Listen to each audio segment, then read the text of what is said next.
नमस्कार दोस्तों, जय श्री कृष्ण। कैसे हैं आप सब? उम्मीद करती हूँ खुश होंगे, सुखी होंगे, संपन्न होंगे। जो भी हमारे व्यूवर्स हैं, सब्सक्राइबर्स हैं, दुनिया में जहाँ भी है हमेशा खुश रहे, सुखी रहे और संपन्न रहे। बहुत सारे जो हमारे सब्सक्राइबर्स हैं अप्सरा साधना के लिए बार बार फ़ोन कर रहे थे कि हमें अप्सरा साधना सीखनी है। देखिए, जिन्हें भी रेकी सीखना है, अप्सरा साधना सीखनी है, आपको कांटेक्ट अलग से करना होगा और उसकी जो भी जानकारी आपको स्टाफ से लेनी होगी। रेकी का मैं आपको बता दूं, रेकी की मैं ग्रैंड मास्टर हूँ, तो आपको कहीं से ये नहीं होगा। आप कहीं पर भी जो सीखेंगे उससे बहुत बेहतर रेकी को समझाने की जो क्वालिटी है और रेकी समझने की जो ये सब चीज़ें कैसी, ये ऐसी चीज़ें हैं कि इसमें आपको डूबना पड़ता है। चाहे वो अप्सरा साधना हो, चाहे वो जिन्न साधना हो, कौवा साधना है या फिर रेकी है, ये बहुत ज़्यादा ज़रूरी है कि आपका खुद का कंसंट्रेशन पावर होना चाहिए। जैसे रेकी भी क्या है, आप अगर सुनने को सुन लोगे, हाँ हाँ ऐसा ऐसा है, तो ऐसा तो दुनिया ने सुन रखा कि हाँ भगवान है। जब तक आप उस चीज़ में डूबोगे नहीं, बोलते ना समुद्र में जितना गहरा डूबोगे तब आपको मोती मिलता है। तो डूबने की ताकत तब आती है जब हमारा कंसंट्रेशन पावर मजबूत होता है। हमारी जो ध्यान की शक्ति है वो जब मजबूत बनती है। कई लोग तो रेकी के नाम पर हम्बग करने लग गए हैं। हम्बग, जिसको सच में झूठ और ढोंग। कई लोग तो कुछ रेकी का करके पता नहीं कितने लोक में चले जाते हैं। जब आपके चक्र खुलते हैं, आपकी भाषा बदल जाती है। जब वो शक्ति सच में आपके पास आती है, आपकी भाषा बदल जाती है। कई लोगों ने तो इसको खेल बना दिया है। आप आए और कुंडलिनी जागृत करना सीखें। ये कोई खेल है? ये कलयुग है, सिंपल कलयुग है। कलयुग में बड़े से बड़ा दंभ भी लोग आसानी से कर गुजरते हैं। अगर इसे दंभ से बचना है और चाहते हैं तमाम बुराइयों से बचे, नशाखोरी, झूठ, दंभ और पैसे घर आए आसानी से, तो मच्छी मनी पहने। राहु को ये बहुत अच्छे तरीके से कंट्रोल करती है और अभी राहु का ही जमाना है। जहां देखो वहां लोग दंभ पर दंभ किए जा रहे हैं। आज इस वीडियो में आपको, वैसे तो अप्सरा साधना में मैं बताऊं आपको, हर अप्सरा की साधना में अलग अलग चीज़ों की ज़रूरत पड़ती है। कितनी ही अप्सराएं हैं जिनको प्रसन्न करने के लिए आपको टोटल वाइट कपड़े पहनना पड़ता है, मोस्ट ऑफ वाइट कपड़े, कई बार पीले कपड़े, कई बार लाल कपड़े, ब्लू कपड़े। आकर्षण विद्या को आपको जब भी जगाना है, वशीकरण सिद्ध करना है, तो ब्लू कपड़े बहुत गजब का रोल अदा करते हैं। तो साधनाएं, अप्सरा साधना में जितनी अप्सराएं हैं सभी की अलग अलग साधनाएं हैं और हर साधना में अलग अलग चीजें लगती हैं। अप्सरा साधना करने से अप्सरा आपके ऊपर प्रसन्न होती है। कोई भी अप्सरा जिसकी भी आपने, जैसे आपने उर्वशी की है, किसी की भी जिसकी भी आपने नाभि दर्शना है, कोई भी जिसको आप जगाएंगे वो जागृत होती है। लेकिन मेन चीज इसमें यही है कि आपका कंसंट्रेशन पावर कितना है। वैसे मैं आपको बहुत आसान उपाय बता दूं। जैसे आप किसी को पर्टिकुलर व्यक्ति को पसंद करते हैं, उससे शादी करना चाहते हैं, या पति पत्नी के बीच में पहले की तरह प्रेम नहीं रह गया, आकर्षण नहीं रह गया है, तो आप रोज क्वार्ट्स किट अपने घर में मंगवाएं। रोज क्वार्ट्स का आप ब्रेसलेट पहनें। कुछ भी करने की जरूरत नहीं है। धीरे धीरे ये चीज गजब का रिजल्ट दिखाती है। रोज क्वार्ट्स ऐसा स्टोन है जो पति पत्नी के बीच में प्रेम बढ़ाता है, आकर्षण बढ़ाता है।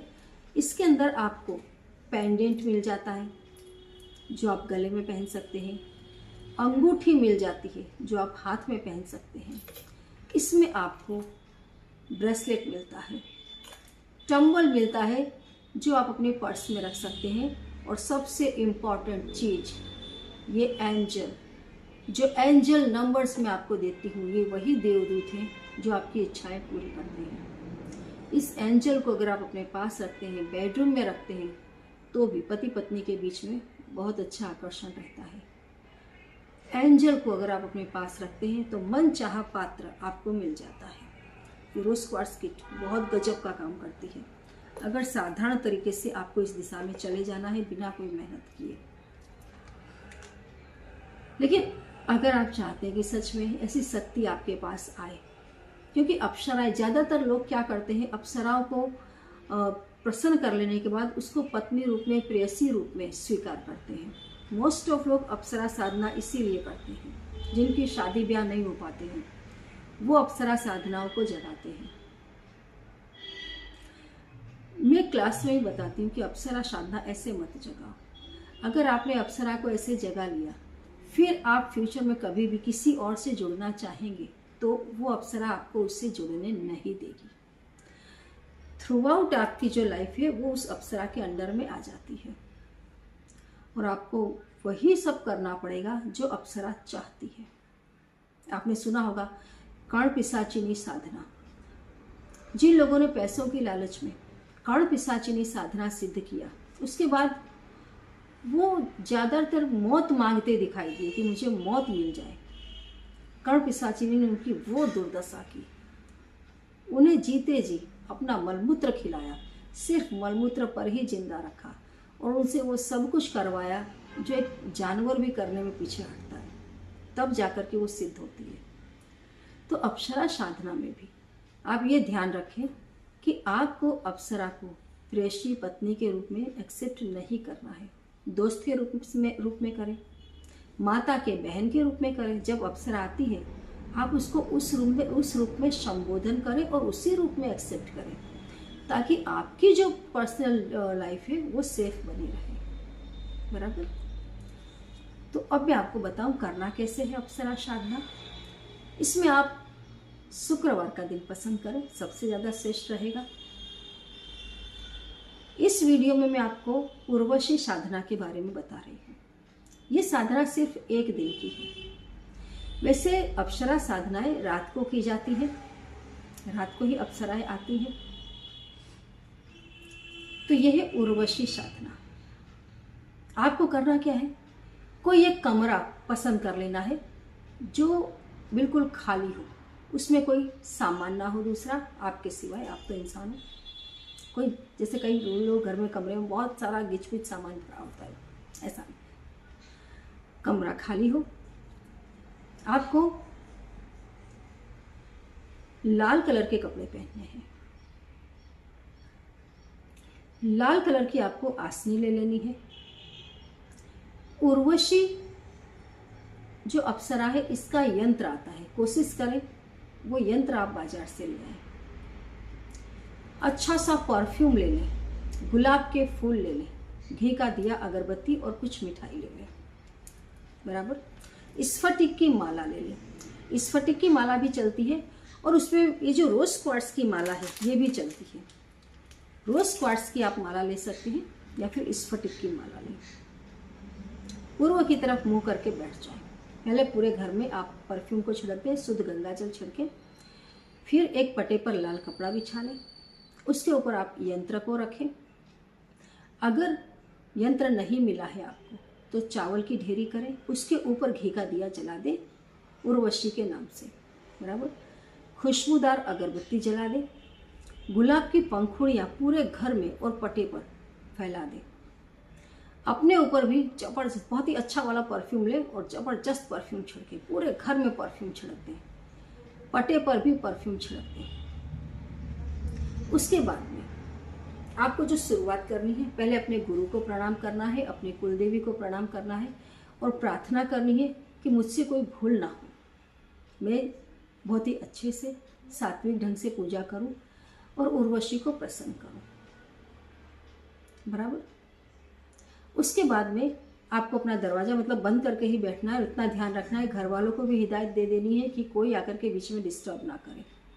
कमरे में कोई आए नहीं, कमरा अंदर से बंद करके बैठे, बाहर से कोई इसको खटकाए नहीं, उसको नॉक ना करे बार बार कि आपको डिस्टर्ब हो। उसके बाद आपको 35 माला करनी है। हाँ, ये क्रिया आपको रात को 10 बजे के बाद करना है। 35 माला आपको करनी है। मंत्र 2 मैं आपको बता रही हूं, दोनों में से जो भी मंत्र आपको अच्छा लगे वो मंत्र करें। पहले है ओम श्रीं क्लीं उर्वशी आगच्छ आगच्छ स्वाहा। ये पहला मंत्र है, आप इसको कर सकते हो।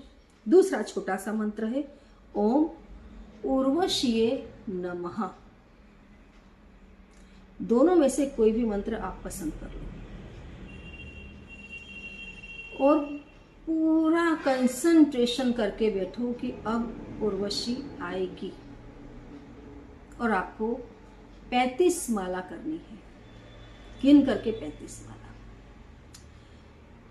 कई बार आपको अनुभव जल्दी होने लग जाते हैं, कई बार लास्ट में जाकर के अनुभव होते हैं, और अगर आपने ध्यान नहीं दिया है तो कई बार आप फेल भी हो जाते हैं। लेकिन अगर आपका कंसंट्रेशन पावर गजब का है तो मेरी गारंटी है उर्वशी के दर्शन आपको पहले दिन की एक दिवसीय साधनाएं जो मैंने आपको बताई है उसी में हो जाएंगे। आपको ऐसा लगेगा जैसे आप सिद्ध हो रहे हैं, आपकी साधना सिद्ध हो रही है। ये आपको कैसे पता चले? आपको घुंघरू की आवाज आएगी, आपको लगेगा कोई घुंघरू पहनकर आपके कमरे में घूम रहा है। समझ जाइए उर्वशी का आगमन हो गया है। कभी आपको ऐसा लगेगा कोई स्त्री, कोई महिला जोरों से हंस रही है, ठिठोलियां कर रही है। इस आवाज का भी यही मतलब है कि उर्वशी हाजिर है। कई बार आपको अपने शरीर पर, आपके बॉडी पर कोई दूसरा स्पर्श महसूस होगा, जैसे कोई आपका स्पर्श कर रहा है। अगर ऐसा हो रहा है तो भी समझिए आपकी साधना सिद्ध है। कभी कोई महिला आपको कुछ बोलते हुए सुनाई देगी, कोई धीरे धीरे बात कर रहा है। कभी कुछ भी ना सुनाई दे तो भी आपको एक एहसास होगा कि आपके सिवाय कमरे में कोई है। वरदान आपको तब तक नहीं मांगना है जब तक आपकी 35 माला पूरी नहीं हो जाती। कुछ भी होता रहे, आपको 35 माला पूरी कर लेनी है। करने के बाद आप हाथ जोड़कर उनसे वर मांगे। जैसे अगर आपके पास पैसे नहीं है, आप पैसे मांगे। उनका संबोधन माता, बहन, दोस्त के रूप में करें। अगर वो आपसे पूछती है, आपको आवाज़ आती है किस रूप में आप मेरा स्वीकार करोगे, तो आप उनसे बताओ, आप दोस्त के रूप में मैं आपका स्वीकार करता हूँ, बहन के रूप में कर रहा हूँ, माता के रूप में कर रहा हूँ। It depends on you. उसके बाद आपको जो चाहिए आप वो मांगो। आजीवन वो आपका साथ दे। जब जब आप उनको बुलाएं वो आए और आपका साथ दे। गुप्त बातें आप तक पहुंचाएं। जो भी आप जानना चाहते हो वो शक्ति आपकी मदद करे। जैसे कई बार हमें पता नहीं होता कि ये व्यक्ति हमारा मित्र बन के हमारे साथ बैठा है, लेकिन ये हमारा शत्रु है। अगर आपने ऐसी साधनाएं सिद्ध की होंगी तो ये चीज़ें आपको तुरंत बता देती हैं कि ये व्यक्ति आपका शत्रु है। आप नौकरी के लिए कहीं पर आपने अप्लाई किया है, सामने से आंसर नहीं आ रहा है, ये शक्तियाँ आपका पॉजिटिव रिजल्ट लेकर के आ जाती हैं। शादी ब्याह कहीं नहीं हो रहा है, ये फिक्स करवा देती है। मतलब ये ओवर पावर, ये ऐसा पावर है जो वो सब कुछ कर सकता है जो इंसान नहीं कर पाते हैं। ये जो शक्तियां हैं इनके लिए सब कुछ संभव है। तो आप उनकी मदद मांगे कि मुझे जब जब जिस प्रकार की भी मदद चाहिए आप मेरी मदद करना। फिर आप उन्हें मिठाई खिला दें, मिठाई का भोग लगा दें, जल चढ़ा दें, प्रणाम करें। और अगर आप चाहें तो थोड़ा सा जैसे गोबर है उसका कंडा आप लेकर के बैठे, उसी में थोड़ी सी आहुति दे दें उनके नाम की। उसी मंत्र की आप 11-21 आहुति दे दें, मिठाई चढ़ा दें, प्रणाम करें और उसके बाद में आप उठ जाएं। जो पूजा पाठ का सामान है, तमाम चीज़ों को आप जलते हुए बहते हुए पानी में प्रवाहित कर दें। आपको उसी दिन से एहसास होने लग जाएगा कि कोई शक्ति आपके साथ है, आपके पास है, जो आपका काम कर रही है। तो इस तरीके से आप इस साधना को, ये एक दिन की ही साधना है, आप कर सकते हैं। करके देखिए। कोई ऐसी बात हो जो समझ में ना आ रही हो तो कमेंट बॉक्स में लिख करके पूछिए अवश्य। जानकारी अच्छी लगी तो लाइक करें, चैनल को सब्सक्राइब करें, वीडियो को जितना ज़्यादा हो सके दोस्तों शेयर कर दें। जय श्री कृष्ण।